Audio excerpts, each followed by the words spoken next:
Hi, my name is Juan. I'm a visual designer at Google, and I'm from Dominican Republic, especially from a small town in DR where I don't have access to internet. My passion for computer and internet was very, very high.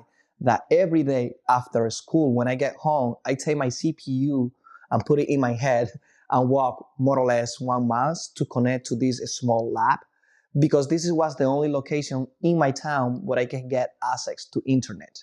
And the first thing that I do when I went to the lab was open googlesearch.com and just find tutorial about how to use Photoshop, how to use the software that people in that time used for design. And I remember that was very fun to me. I'm an immigrant. I remember I moved to United States like 10 years ago, and I can find job in design because first struggle, I can speak English. Even now, probably you need to use subtitles to understand me well because even now I can speak English very well, but I try.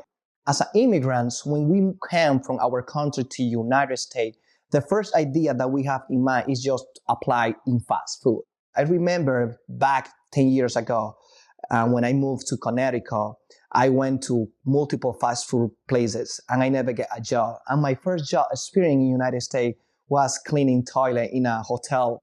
I really love that job. I never imagined that years later I'm gonna start my first career in design.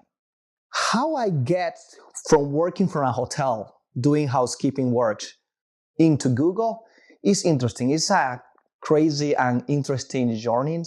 I apply in others design in a studio, and I learned a lot doing draft or rough design for digital agencies.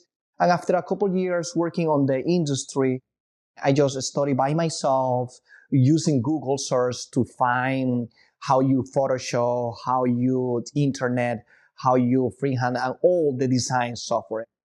And after that, I remember that a friend suggested me like, hey, I think you should work for Google. You have the potential to work for Google. But at that time, I don't believe that I can work for Google because I never went to college. All the design thing that I know, I learned by myself. She recommended me. I didn't get the job. I didn't pass the second call from the interview process.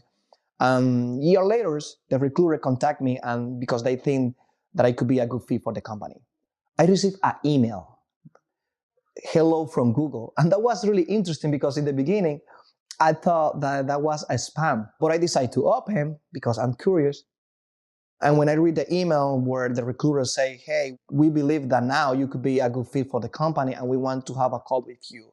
Are you still want to work for Google? Of course, I was very nervous. I can't believe that I was reading that email that Google want to have a call with me. I feel very important.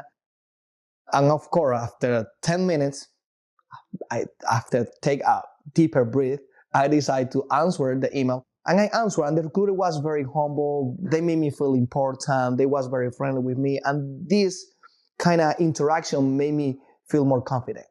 Then I moved to the second step of the interview with a visual designer, and where that person was asking me questions about how I design, what is my design process. They try to understand how I work. And the next step was go to the office and have an interview in person with 8 people. That was very intimidating to me. Again, especially that I don't speak English, but I prepare myself. I have a problem with my language, but I know that I was good in my design. I feel confident with that. And what I did amazing presentation with a lot of interaction because I want to show them all my potential. And then I received the call that they want to hire me.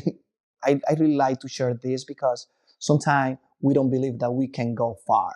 And me, that I came from a village or a small town in the Caribbean without internet access and now working for Google is something that made me feel proud.